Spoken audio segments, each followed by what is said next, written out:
Dando início, então, ao nosso módulo 1 do curso de Cálculo Diferencial Integral, o nosso módulo que fala sobre funções, eu quero iniciar falando com vocês sobre a importância que o conceito de função tem na aplicação em diversas áreas. Por que a gente usa tanto função? Por que função é muito importante? Na verdade, a função ela tem um papel fundamental no que a gente chama de modelagem matemática. Os modelos matemáticos, eles são fundamentais para que a gente possa obter resultados em diversas áreas. Bom, o que seria então um modelo matemático? O que na verdade seria modelagem matemática? Em diversas áreas nós temos os problemas que são enunciados numa linguagem natural. Linguagem natural é a nossa linguagem falada, a nossa linguagem escrita. Tá?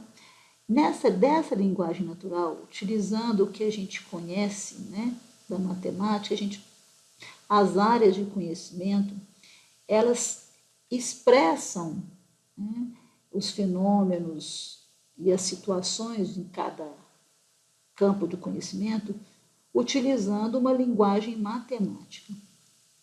Quando a gente faz isso, expressa um problema enunciado numa linguagem natural, utilizando uma linguagem matemática, a gente tem o que a gente chama de modelo matemático. Então, o modelo matemático, na verdade, ele pode ser dado utilizando gráficos, tabelas, equações. Vocês vão ver que nós temos as equações diferenciais. Ou seja, também pode ser dado utilizando o que a gente chama de função. Por quê? Porque as funções, elas são relações, né, que são representadas ou por tabelas, ou por gráficos, ou por equações, através das quais a gente pode identificar como que uma variável está relacionando com outras variáveis ou com outra variável. Então, na verdade, as funções elas representam como que uma quantidade depende de outra. Então, elas são extremamente importantes no que a gente chama de modelagem matemática. E é claro que os modelos matemáticos que são utilizados na física, na química, na biologia, e na economia, em diversas outras áreas, eles são obtidos a fim de que, a partir deles, a gente possa, né, identificar, resolver, identificar problemas, né, reais, situações reais. Ok? Para apresentar melhor, então, esse conceito de modelo matemático, modelagem matemática, eu trouxe alguns exemplos e vocês vão perceber que ao longo do curso nós vamos precisar muito de encontrar um modelo matemático de situações que nos são apresentadas em linguagem natural. Então, o primeiro exemplo que eu trouxe é o modelo da construção da caixa. Qual é o nosso objetivo? Nosso objetivo é construir caixas que tenham o maior volume possível, utilizando o processo que eu vou descrever para vocês, que é o processo utilizado na construção da caixa. Como que é o processo de construção de caixa? Você vai criar caixas de base quadrada, cortando as laterais de um papelão quadrado. Nesse caso do problema, as caixas são construídas a partir de um papelão de lado 6. Você tem que cortar quadrados com os 4 cantos do mesmo lado, né? Depois que você fizer esse corte, o que vai acontecer? Vai sobrar apenas essas laterais. Quando você sobe essas laterais, você obtém essa caixa, ok? Nosso objetivo, então, aqui é construir caixas que tenham maior volume. Então, eu quero construir caixas cortando esses quadradinhos. Então, o nosso objetivo é qual é a quantidade, qual é o tamanho do lado do quadrado X, do lado desse quadradinho branco, desse lado X, para que eu obtenha o volume máximo, ou seja, para que eu tenha uma caixa com volume máximo. Bom, é importante esse problema. Por quê? Porque você tem um processo de construção e você quer otimizar o seu processo de construção. Então, o nosso objetivo ao criar esse modelo é otimizar. O que é otimizar? Otimizar é encontrar o melhor resultado, ou seja, que nesse caso, para nós, o melhor resultado é obter o volume máximo. Bom, antes da gente otimizar, a gente precisa estabelecer um modelo. Então, como que vai ser o nosso modelo? Tá? O nosso modelo, então, ele vai ser obtido facilmente a partir das fórmulas de volume de prisma que nós já conhecemos, que vocês já viram em geometria espacial. Eu vou apagar isso aqui, para a gente ter um pouquinho mais de espaço. Se esse quadrado ele tem lado 6, certo? Ao você retirar esse quadradinho das laterais de lado x, observe que nesse comprimento você tirou x daqui e você tirou x daqui. Então, essa parte de dentro aqui, ela fica sendo 6 menos 2 vezes o x que você tirou. Porque daqui até aqui valia quanto? Valia 6. Esse outro pedacinho aqui também é 6 menos 2x. Observe que essa área aqui, ó, ela é a área da base dessa caixa. Então, a área da base da sua caixa, ela é um quadrado. Por quê? Lembrando que área de quadrado, um quadrado de lado L, a área do quadradinho de lado L, ele é lado vezes lado, ou seja, L ao quadrado, certo? Esse conhecimento vocês adquiriram lá na geometria espacial. Bom, então juntando essa informação e também sabendo que volume de um prisma, volume de uma caixa, ele é área da base vezes a altura da caixa, o que nós temos aqui? Nós vamos ter que o volume, então, vai ser 6 menos 2x ao quadrado vezes a altura da caixa. Qual que é a altura da caixa? A altura da caixa é o tamanho do lado que você tirou x. Observe que nesse modelo, o que nós temos? Nós temos uma função. Que função que é essa? O volume em função do lado que você retira, do tamanho do lado do quadrado que você retira de cada uma das caixas. A partir desse modelo, tá? A partir desse modelo, você pode responder a pergunta do fabricante. Qual que é a pergunta do fabricante? A pergunta do fabricante é: qual é o tamanho X que eu tenho que cortar dessa caixa para que eu obtenha um volume maior? Ok? Bom, observe que essa pergunta tem sentido, porque se você corta muito, você vai diminuir a base da sua caixa e aumenta a altura da sua caixa. Então, você vai ter caixas altas, porém com pouca base. Se você corta pouco, você vai ter caixas mais baixinhas, porém com a base maior. Então, a partir do cálculo diferencial integral e utilizando esse modelo, você vai responder a pergunta do fabricante. Vamos então para mais um exemplo. Tá?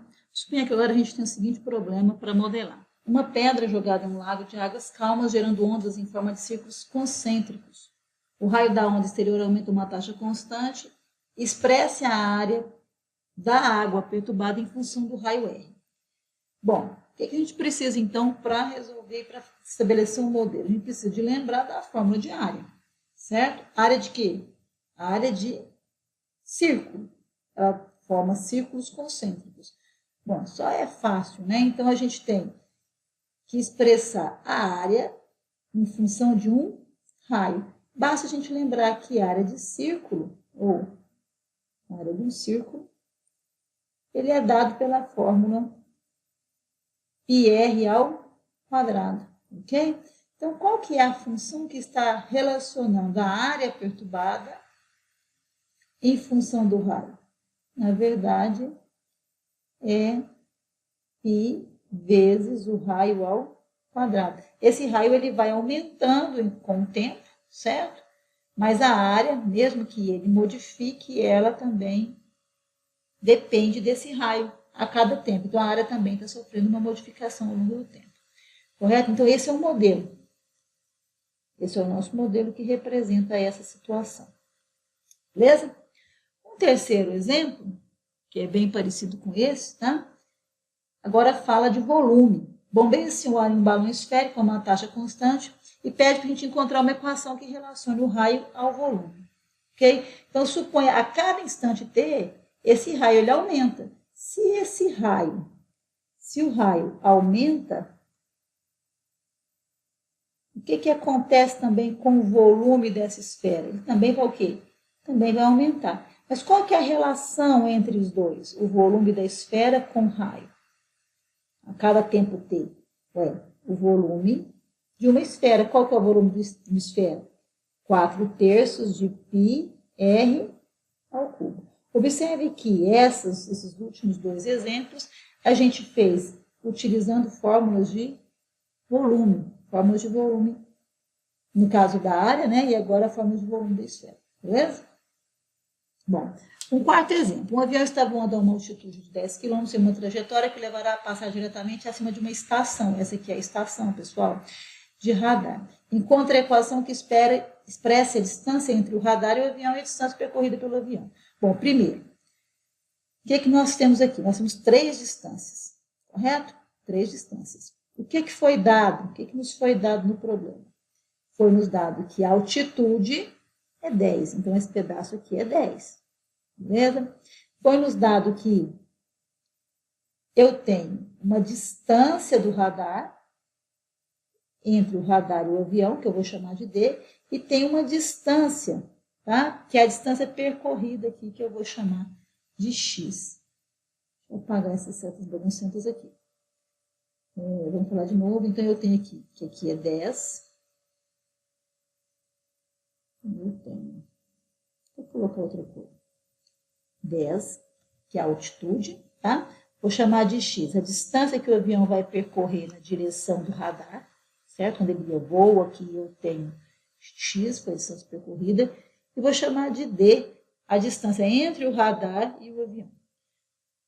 Bom, como que eu posso expressar, então, encontrar uma equação que expressa a distância entre o radar e o avião? Então, eu quero a distância em função de quê? Em função de X. Se isso aqui é a altura, esse triângulo é retângulo. É muito simples a gente lembrar de uma relação que é estabelecida num triângulo retângulo entre a hipotenusa e os seus catetos, que é dado pelo Teorema de Pitágoras. O que é o Teorema de Pitágoras? O Teorema de Pitágoras, ele nos diz que hipotenusa ao quadrado é igual à soma dos quadrados dos catetos. Ou seja, eu quero aqui, então, a seguinte relação, que expressa a distância entre o avião em função da distância percorrida, em função da distância x. Observe que dessa forma, eu teria que isso seria mais ou menos raiz de 100 mais x ao quadrado. Mas lembrando que distância sempre é positiva, o modelo que eu quero é que a distância entre o avião e o radar é dado pela fórmula, pela função d mais x ao quadrado. Ok? Exemplo 5, então. O fazendeiro dispõe de 200 metros de arame para cercar 2 currais adjacentes da mesma largura x e comprimento y. Expresse a área dos currais como função da largura x. Okay? Então, para a gente usar analogia com os eixos, tá? Vamos chamar isso aqui de y, isso aqui de x. Observe que esse aqui seria o nosso curral 1 e esse seria o nosso curral 2. Nesse caso, o problema já veio com a figura. Portanto, pessoal, tá vendo que nós temos que um dos lados do curral, ele é comum, tá? Aos dois currais. Com isso, a gente tem um problema, né? E a gente precisa, então, estabelecer como que vai ser a área, tá, dos currais em função da largura x. É claro que a área total ela vai ser a área do curral 1 mais a área do curral 2. Perfeito? Observe o seguinte. Nós temos algumas uns dados do problema. Nós temos que o fazendeiro dispõe de 200 metros de arame para cercar. Se ele dispõe de 200 metros de arame para cercar os 2 currais, quer dizer que esse comprimento de arame que eu vou usar, tanto aqui no curral 1, quanto nessa largura do curral 2, certo? Mas o que eu vou usar, de todos os lados, né? O que eu vou usar no comprimento Y, tá? Certo que nós vamos ter, então, 4 vezes a medida de X e 3 vezes a medida de Y. O total que eu vou gastar, o total de arame, ele tem que ser igual a quanto? Ele tem que ser igual aos 200 metros que o cara tem para cercar, o fazendeiro tem. Bom, portanto, eu já tenho uma restrição do meu problema. Qual que é a restrição do meu problema? Eu sei que 4x mais 3y não pode passar de 200 metros. Beleza? E eu sei também que essa área do curral 1, esse A1, ele vai ser A1 é x vezes y. Por quê? Porque é lado de retângulo. Lado de retângulo é base vezes a altura do retângulo. E a área do curral 2, de modo análogo, é x vezes y também. Ou seja, a área total é 2xy. Eu terminei o meu problema? Não. Por quê? Porque eu quero a área em função de x.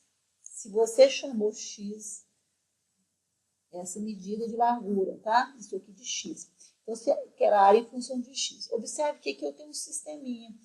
A minha área, nesse caso, ela não está em função de x, ela está em função tanto de x quanto de y. Eu quero uma área em função apenas de x. Para isso, eu vou, então, isolar nessa equação o valor de y e vou substituir o valor de y aqui, para que eu tenha, então, a área apenas em função de x. Ok? Eu vou obter mais espaço, apagando tudo que eu fiz aqui. Ter mais espaço para a gente poder, então, continuar com o nosso modelo, tá? Perceba o seguinte, então. O que nós temos aqui?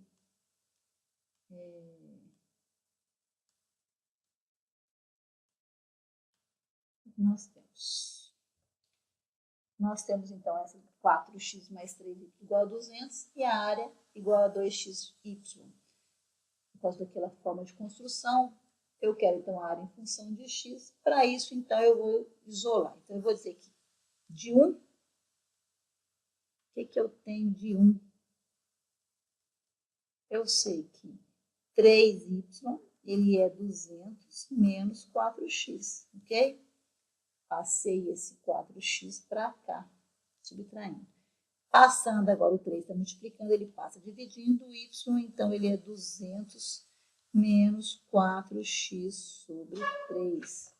O que então vai me dar a área igual a 2 vezes x vezes 200 menos 4x sobre 3. Então, esse seria o modelo que me dá a área dos currais que eu vou obter em função da largura que eu quero em cada curral. Ok?